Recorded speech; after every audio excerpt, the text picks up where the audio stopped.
Daniele, Emília, Vitor, Wagner. Em comum, mais do que o fato de serem estudantes universitários. Daniele, 26 anos, tem deficiência auditiva e estuda pedagogia. Emília, 24 anos, é cega e é aluna de jornalismo. Vitor, 24 anos, estudante de Direito e possui múltiplas deficiências. Wagner, 30 anos, formado em Filosofia. Para a maioria das pessoas, fazer uma faculdade faz parte das etapas da vida, mas para 6,2% da população brasileira que tem algum tipo de deficiência, muitas vezes essa etapa não existe ou ocorre em meio a muitas dificuldades. O Brasil Repórter de hoje vai entrar em instituições de ensino superior de Curitiba para saber dos desafios dos alunos com deficiência. Os preconceitos e a superação, e como professores e outros alunos trabalham juntos para garantir a inclusão desses estudantes em sala de aula. Você ainda vai conhecer a história do primeiro juiz cego do Brasil. Hoje, desembargador, ele conta como foi a fase da faculdade e incentiva programas de educação para pessoas com deficiência. Confira essas e outras histórias hoje, no Brasil Repórter especial sobre a inclusão da pessoa com deficiência no ensino superior.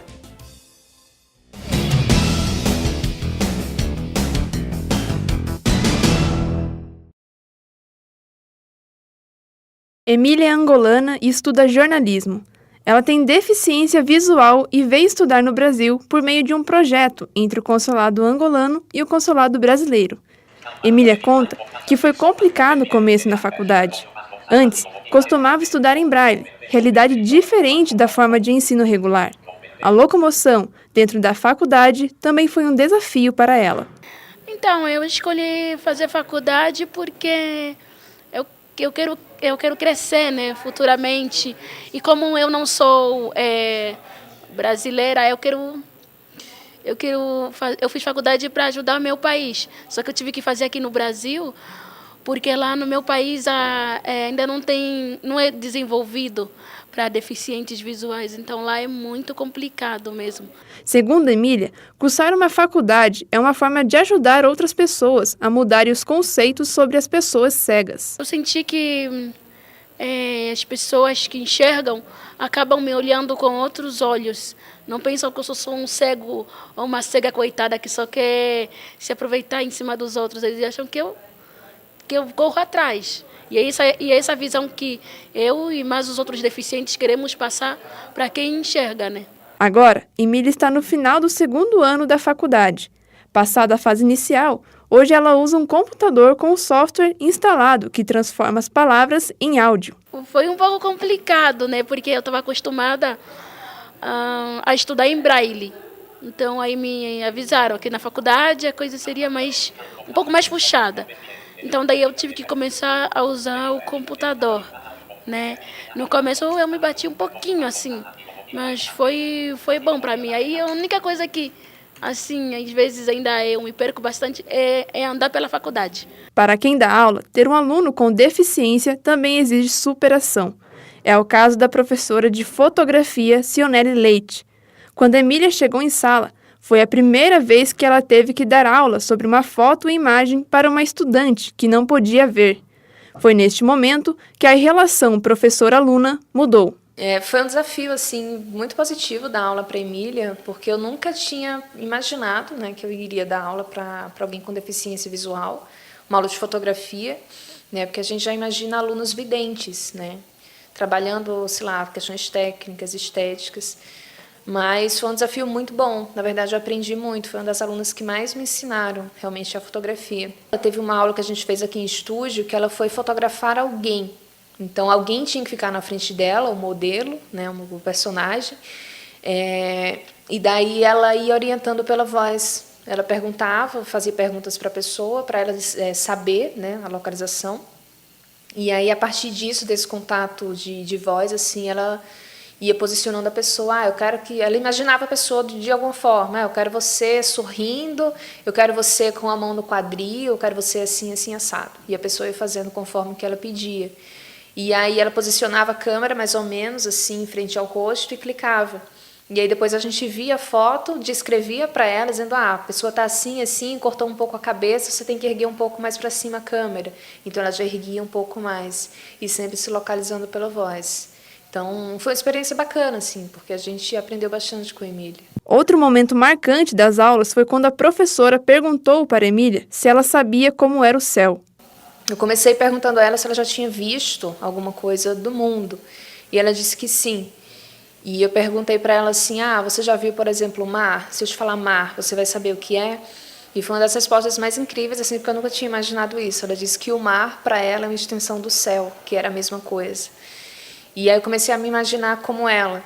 Então, foi bom, assim, nesse sentido, de ela já ter a visão, né, já ter tido a visão em algum momento da vida dela, para ela ter alguma recordação. Para garantir que alunas como Emília tenham lugar no ensino superior, a estrutura física das instituições precisam ser acessíveis. A repórter Letícia Costa conta agora para a gente sobre o trabalho para garantir essa inclusão. São várias as adaptações que uma universidade precisa fazer para receber alunos com necessidades educacionais especiais. Nos corredores, o piso tátil direcional. Nas paredes das salas, banheiros e nos elevadores, o braille indica o ambiente. Serviços especializados no atendimento a estes estudantes também garantem a inclusão. É o caso do Ciane, coordenado no Centro Universitário Uninter por esta professora. A ideia de Leomar se tornou um programa que hoje tem uma década. A função é desenvolver condições de acessibilidade para pessoas com deficiência e com necessidades educacionais especiais. Nós desenvolvemos aqui no Ciane as condições de acessibilidade em todas as dimensões para que pessoas com deficiência e necessidades educacionais especiais possam estudar no nível superior de educação. O Ciane foi criado em 2006. Nos últimos 10 anos, os resultados podem ser medidos por diplomas. São mais de 500 alunos com deficiências formados nessa instituição. Hoje nós temos aproximadamente 500 alunos, contando com os alunos dos cursos presenciais, em torno de 50 alunos, e o restante dos cursos na modalidade à distância, que acontece em todo o Brasil, né, nos polos do Uninter em todo o Brasil. E já passaram pelo Ciane, já estão formados com o curso concluído, mais de 500 alunos, que nós já cadastramos, já formamos. Alguns estão fazendo o segundo curso, alguns estão fazendo pós-graduação. Então, já tem 500 pessoas saídas daqui formadas, perfeitamente qualificadas para o mercado de trabalho. A Universidade Federal do Paraná também conta com um núcleo voltado para a inclusão. NAPNE é o Núcleo de Apoio a Pessoas com Necessidades Especiais da Universidade Federal do Paraná. É aqui que, desde 2006, são oferecidas alternativas de inclusão. A coordenadora Laura fala um pouco mais dos trabalhos desenvolvidos. Laura é a coordenadora do núcleo desde sua fundação. Segundo ela, uma das maiores dificuldades enfrentadas é a permanência dos alunos na universidade. Quando o assunto é a taxa de evasão e de aproveitamento, a coordenadora não esconde a alegria. O sorriso no rosto é resultado do empenho dos alunos combinado com o trabalho do NAPNE. Esse alunado com necessidades especiais é praticamente zero. Essa vaga ela é tão bem-vinda na vinda desse aluno por conta de todos os percalços que ele já passou. Então, é um significado de superação muito forte. A gente praticamente não tem aluno com deficiência que tenha, por exemplo, desistido do curso. E eles terminam no tempo hábil, né, considerado hábil. Então, é um sucesso nesse sentido. Wagner é um dos alunos atendidos pelo núcleo. Ele nasceu com uma doença degenerativa na retina e foi perdendo a visão lentamente. Aos 15 anos, ficou completamente cego. Até os 15 eu tinha uma coisa que a gente chama de baixa visão. Então eu enxergava pouquinho, mas eu conseguia enxergar alguma coisa. Assim. Então deu tempo de eu ter a noção de cores, de vários objetos assim. Ele escolheu cursar filosofia porque sempre foi curioso. Durante a graduação, seu maior desafio foi o acesso ao material didático. O curso que eu faço, filosofia, é um curso que estimula bastante a curiosidade e coloca muitos pontos de interrogação na nossa cabeça, né? Então, desde sempre em conversa com amigos, eu sempre tive muita curiosidade de entender o mundo, como são as coisas, né, como as coisas funcionam. E filosofia é um curso que dá margem para a gente se perguntar bastante e tentar desvendar bastante coisa, né? Eu acho que um dos desafios é que a adaptação de livros, no meu caso, que é um curso que a gente lê muito, né, basicamente leitura, a adaptação de livros, às vezes, é um pouco demorada. Todo o processo de digitalização, de escaneamento, né? E na filosofia são muitos textos, né? Então, esse processo é um pouco demorado. Isso atrapalha um pouco. Após concluir a faculdade, Wagner trabalhou 1 ano como professor no estado. Em seguida, prestou um concurso para a área administrativa da Universidade Federal. Por mudanças na gestão, ele foi transferido para a UNAPNE. Hoje, o seu trabalho tem como foco pessoas que, assim como ele, não têm a dificuldade como obstáculo. Então, o nosso trabalho consiste em, desde fazer adaptações de materiais, como o que foi feito para mim enquanto estudante, né, que no caso da deficiência visual é escanear os livros, né, para que ele fique acessível de modo digital, para que a gente possa ler com leitor de tela. Às vezes fazer alguma descrição das imagens, né? A gente trabalha também com a intermediação junto aos professores, né? Então a gente trabalha com toda essa intermediação, todo esse processo de intermediação entre os professores, entre a coordenação do curso, entre os alunos, entre os servidores, com as pessoas com necessidades especiais, né? O acesso de pessoas com deficiência no ensino superior transforma histórias como a de Ricardo Tadeu da Fonseca. Ele foi o primeiro juiz cego do Brasil e hoje é desembargador do Tribunal Regional do Trabalho do Paraná. Até chegar ao cargo que hoje ocupa, ele conta que enfrentou alguns desafios: vestibular, faculdade e a falta de estrutura na faculdade onde estudou.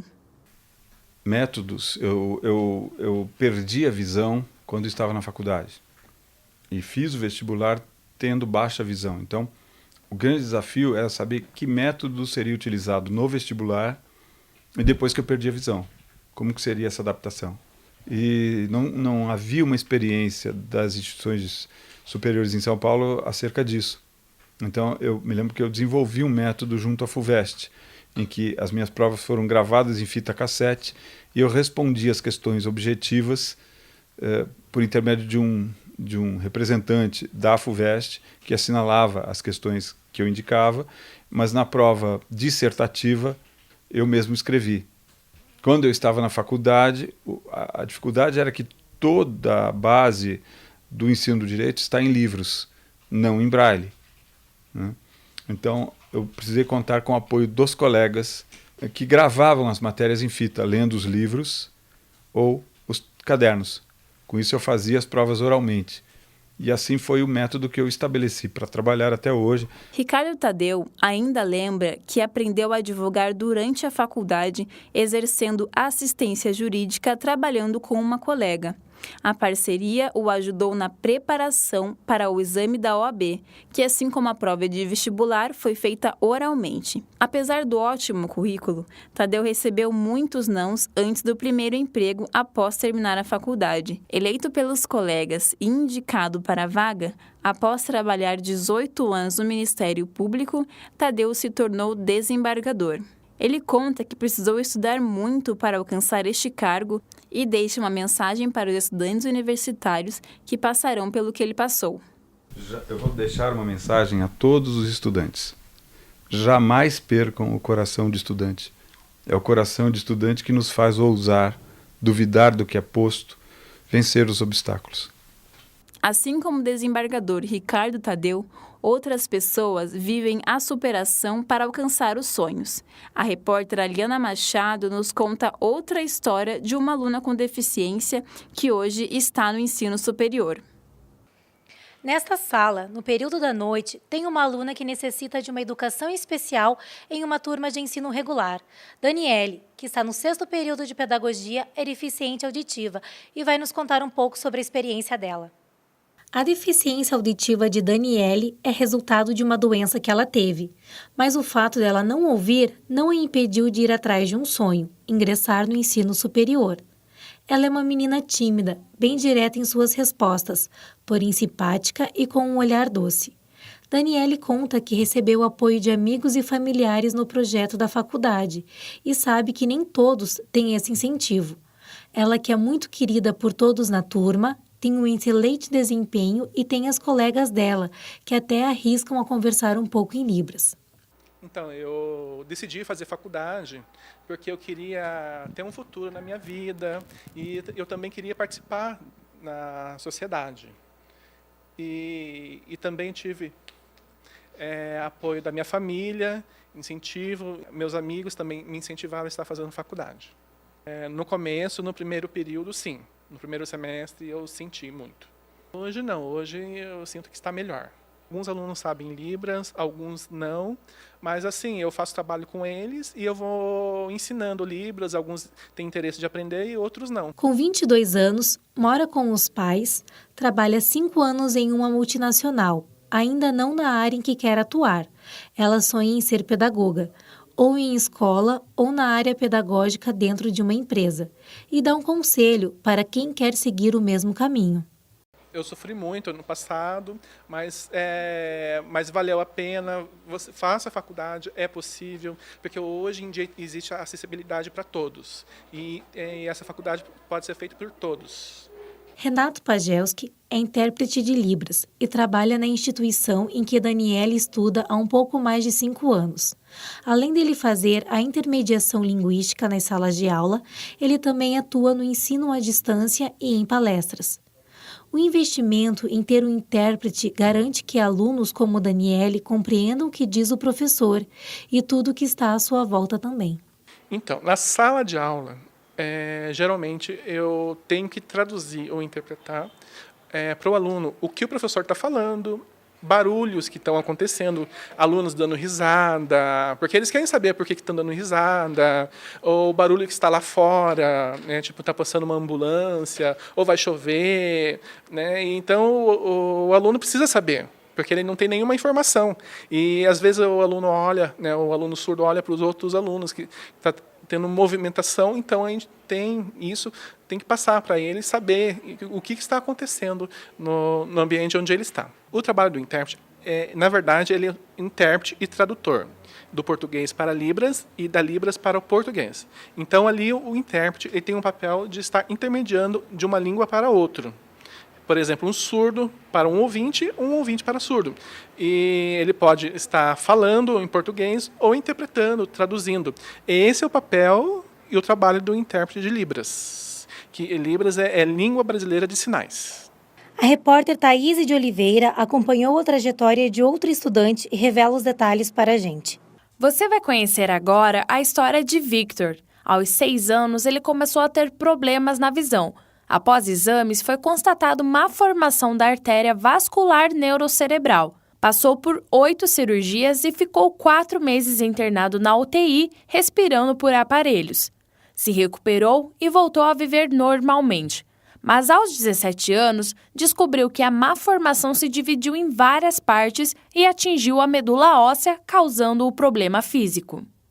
Hoje, Victor tem deficiência múltipla. Cego do olho esquerdo e com apenas 20% da visão do olho direito, ele também tem dificuldades com locomoção e equilíbrio. Dificuldades que vão sendo superadas com o tempo e com a ajuda da terapia, já que antigamente Victor andava de cadeira de rodas, não comia e também não falava. Mas todas as dificuldades enfrentadas pelo caminho não foram suficientes para fazer Victor desistir. Com apenas 24 anos, ele já é formado em Ciências Políticas e está em busca do 2º diploma, agora o de advogado. E motivação é algo que não falta em sua vida. Eu sou apaixonado pelo conhecimento, já que eu não posso ser outra coisa, assim, ser um jogador de futebol como eu queria ser, um baixista que nem o eu posso, né? Mas ser que nem o Steve Harris, sim, eu queria ser também. Não, mas eu queria ser uma pessoa que pudesse, no mínimo, andar na calçada, pegar um ônibus, assim, atravessar uma rua sem cair, entendeu? Mesmo com os obstáculos, Vitor é um aluno exemplar e raramente falta às aulas. Durante a primeira graduação, foram apenas 5 faltas. Eu sou um cara que não descansa, faço fisioterapia, reeducação visual, academia, faculdade,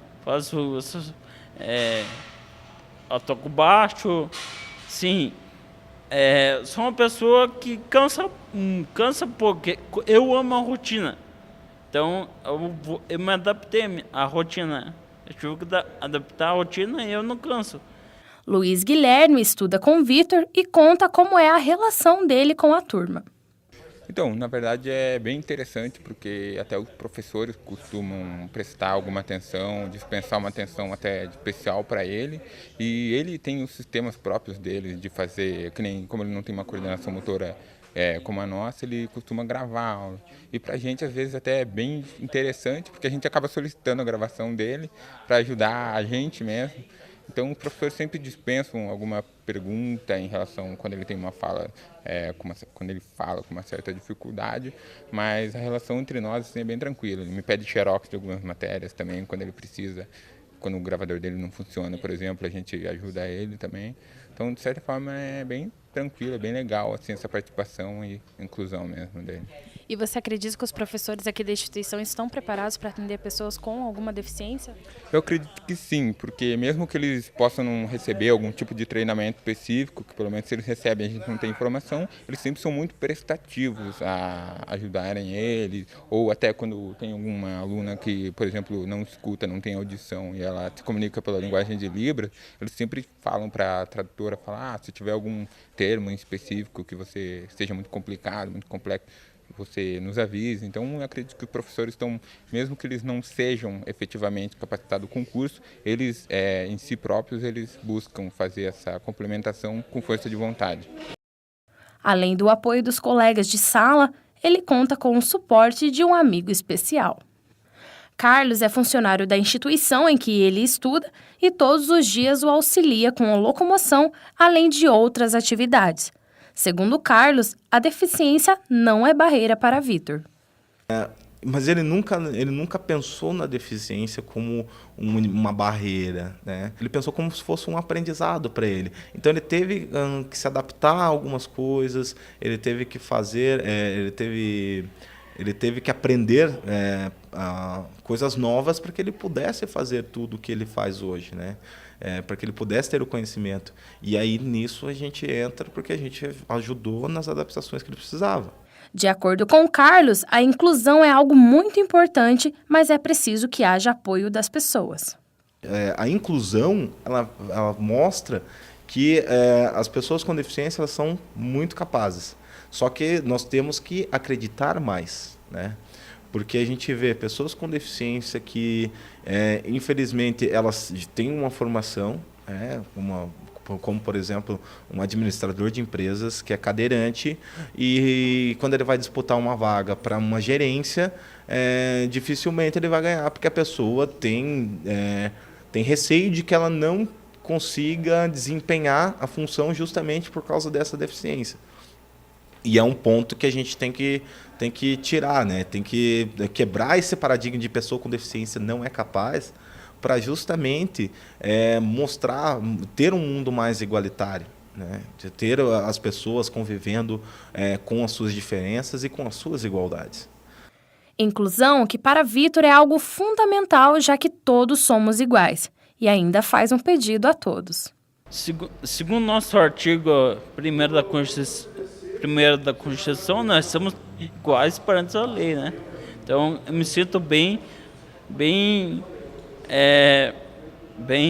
tratado, bem recepcionado, porque aqui é uma questão assim,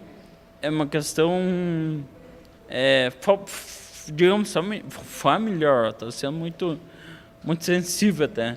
Eu pediria cautela, cautela e empatia, porque amanhã pode ser você nunca sabe, amanhã pode ser você e daí. Peço um pouco de compaixão e empatia.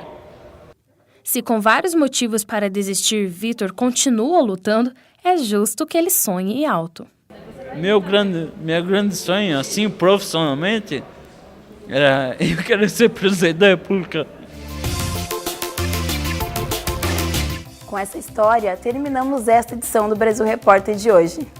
Para assistir outras edições do nosso programa, você pode seguir nosso canal no YouTube, Comunicação Social Uninter. Este programa é produzido por alunos de jornalismo da Uninter. Até a próxima edição.